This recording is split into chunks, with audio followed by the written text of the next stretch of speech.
Вы когда-нибудь слышали о тюрьме, которую называют адом на земле? Нет? А о человеке, который смог построить самую масштабную наркосеть в мире и сбежать из самой охраняемой тюрьмы на планете? Тоже нет. Тогда вы многое упустили. Меня зовут Нокс, и в этом видео Я расскажу вам, как этот человек прошел путь от бедного мальчика из мексиканской деревни до самого охраняемого заключенного в мире. Приятного просмотра!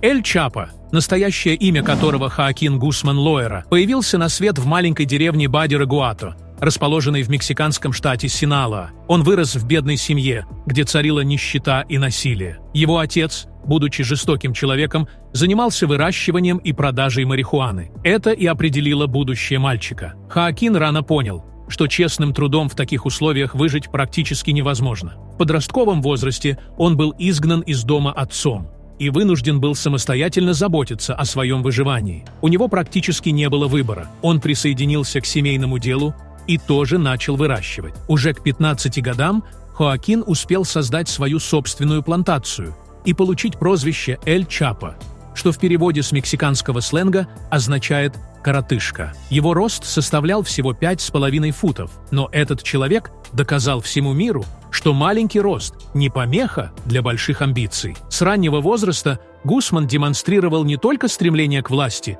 но и жестокость.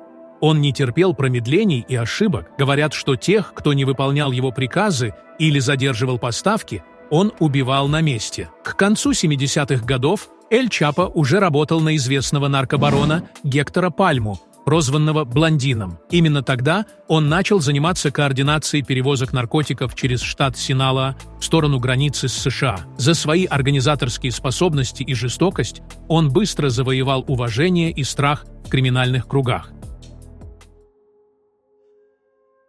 В начале 80-х годов Эль Чапо был замечен Феликсом Гальярдо, более известным как «крестный отец» мексиканского наркобизнеса. Этот человек возглавлял картель Гвадалахары и искал жесткого и целеустремленного человека для управления логистикой. Эль Чапо оказался именно таким. Его основная задача заключалась в координации огромных партий наркотиков, которые доставлялись из Колумбии в Мексику, а затем переправлялись в Соединенные Штаты. Его изобретательность в поиске новых способов транспортировки поражала. К примеру, он прятал кокаин в огнетушителях или банках с маркировкой «консервированные перцы чили». Однако в 1989 году Феликс Гальярдо был арестован по обвинению в убийстве агента управления по борьбе с наркотиками США. Это стало концом его правления и началом новой эры для Эль Чапо. Вместе с несколькими другими лидерами он основал собственный картель – Синалоа, который позже стал крупнейшей наркосетью в мире. Картель Синалоа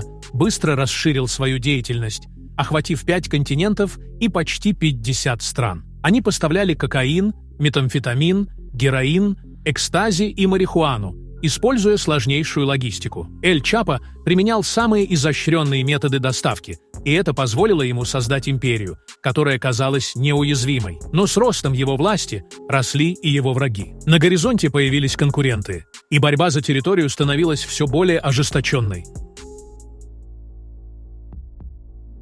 1993 год стал переломным моментом в жизни Эль Чапо. Его картель вступил в ожесточенную войну с конкурентами, организацией Тихуана, которая стремилась взять под контроль ключевые маршруты для транспортировки наркотиков. Эта борьба за власть вылилась в серию кровавых столкновений, но самым громким стало событие, произошедшее 24 мая того года. На парковке аэропорта Гвадалахары раздались выстрелы. Убийцы из картеля Тихуаны, принявшие белый автомобиль Эль Чапо за цель, открыли огонь. Но внутри машины оказался не он, а кардинал Хуан Хесус Посадас Окампо. Влиятельный священнослужитель был убит 14 пулями, а его водитель получил 11 смертельных ранений. Сам Эль Чапо находился неподалеку и чудом избежал гибели. 7 человек, включая кардинала, погибли в тот день. Этот инцидент стал национальной трагедией для Мексики и моментально привлек внимание к картелям. Убийство кардинала вызвало шквал осуждений, и мексиканские власти были вынуждены действовать. Было объявлено о награде в 15 миллионов песо за поимку Эль Чапо и лидеров картеля Тихуаны. Понимая, что ему грозит неминуемый арест, Гусман бежал в Гватемалу, используя поддельные документы на имя Хосе Луиса Рамиреса. Однако его побег был недолгим. Уже 9 июня 1993 года он был задержан вместе с любовницей Марией дель Росио и 4 спутниками неподалеку от мексиканской границы. После ареста Эль Чапо был экстрадирован обратно в Мексику и отправлен в тюрьму Альтиплано. Но, как выяснилось, для него это место стало не столько наказанием, сколько продолжением его роскошного образа жизни. Своими огромными финансовыми ресурсами Гусман сумел коррумпировать тюремный персонал. Его камера была обставлена лучше, чем многие квартиры. Проститутки, дорогие блюда из лучших ресторанов и даже лекарства, включая Виагру, все это доставлялось ему прямо в тюрьму. По воспоминаниям очевидцев, его тюремная жизнь практически ничем не отличалась от той, что он вел на свободе. Однако в 2001 году Эль Чапо узнал о готовящемся соглашении об экстрадиции в США. Осознав, что его ждут значительно более суровые условия, он начал планировать побег, и этот побег стал одним из самых дерзких в истории. 19 января 2001 года Эль Чапо сбежал из тюрьмы Пунте-Гранде. По одной версии, он спрятался в корзине для белья, которую вывезли из тюрьмы. По другой, просто вышел через главные ворота, благодаря подкупленным охранникам. Так или иначе, он оказался на свободе. Следующие 10 лет Гусман использовал для укрепления своего картеля. Он расширил влияние Синалоа, внедрив новые методы транспортировки наркотиков, включая подземные тоннели и даже подводные лодки. В 2009 году его состояние оценивалось в $1 миллиард, что позволило ему попасть в список самых богатых людей по версии Forbes. Также он занял 41 место в списке самых влиятельных людей мира. Однако власти не оставили попыток поймать его. В 2014 году Эль Чапо был арестован во второй раз. Его снова отправили в тюрьму Альтиплано, но это не остановило наркобарона. Через год он организовал еще один побег, на этот раз через 1,5-метровый тоннель, вырытый прямо под душевой его камеры. Он вновь оказался на свободе, но всего на 6 месяцев. В начале 2016 года Эль Чапо был арестован окончательно. Экстрадиция в США в 2017 году поставила точку в его попытках избежать правосудия. После экстрадиции Гусман был отправлен в ADX Флоренс, суперохраняемую тюрьму в Колорадо, которая считается самой строгой в мире. Здесь заключенные проводят 23 часа в одиночных камерах размером всего 2 на 3 метра. У них нет возможности видеть внешний мир, так как окна их камер пропускают лишь небольшой луч света. Даже прогулки происходят в бетонных коробках, напоминающих пустые бассейны. Камеры оборудованы лишь бетонной кроватью, столом и туалетом, который автоматически блокируется в случае засорения. Еда доставляется через узкую щель в двери, а любые взаимодействия с другими людьми сведены к минимуму. Но самое ужасное – это полная изоляция. Заключенные страдают от галлюцинаций, депрессии и потери ощущения реальности. Многие из них описывают свое существование в ADX Флоренс как состояние хуже смерти.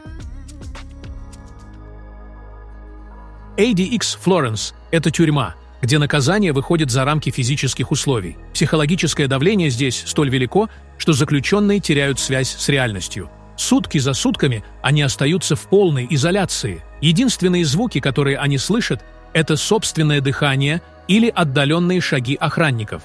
По словам бывших заключенных, одиночное заключение оказывает разрушительное воздействие на разум.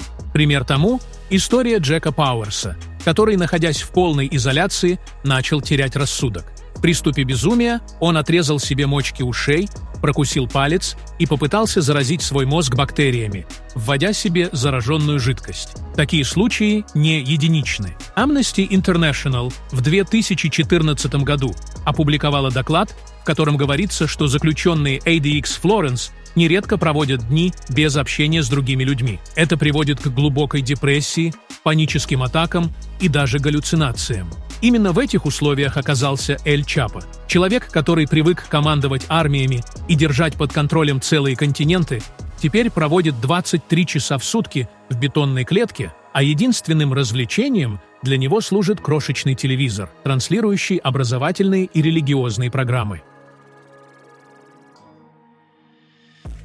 В условиях полной изоляции Эль Чапо нашел единственный способ связаться с внешним миром – письма. Одно из таких посланий он направил судье Брайану Когану, который рассматривал его дело. В своем письме Гусман, обращаясь с извинениями за беспокойство, умолял разрешить ему увидеть свою жену Эмму Коронель и детей. Эль Чапо писал, что ему невыносимо осознавать, как он отдаляется от своей семьи, и просил разрешения на 2 15-минутных телефонных звонка в месяц. Однако его просьбы остались без ответа. Власти опасаются, что любые контакты с внешним миром могут быть использованы Гусманом для планирования побега. Эти опасения не беспочвенны. Несмотря на беспрецедентные меры безопасности, Эль Чапо уже дважды доказывал, что может вырваться из самых охраняемых тюрем. Его умение использовать связи, ресурсы и влияние делают его угрозой даже в условиях ADX Florence. ADX Florence – это дом для самых жестоких и безжалостных преступников. Среди заключенных тюрьмы – террористы, серийные убийцы и лидеры криминальных организаций, чьи преступления потрясли весь мир. Среди них – Тед Казински, известный как Унабомбер. Он отправлял взрывные устройства по всей Америке, убив 3 человек и ранив 23 за 17 лет. Его блестящий ум, позволивший поступить в Гарвард в 16 лет, использовался для создания смертельных бомб. Умар Фарук Абдул-Муталаб, известный как террорист с бомбой в трусах. В 2009 году он попытался взорвать самолет, летевший в Детройт. Бомба сработала неправильно, и он был задержан. Терри Николс, организатор взрыва в Оклахома-Сити в 1995 году, унесшего 168 жизней. Каждый из этих людей, как и Эль Чапо, отбывает пожизненный срок без права на условно-досрочное освобождение. Они навсегда заперты в тюрьме, которая предназначена не только для изоляции, но и для полного подавления человеческого духа. Многие задаются вопросом, может ли Эль Чапо когда-нибудь покинуть ADX Florence?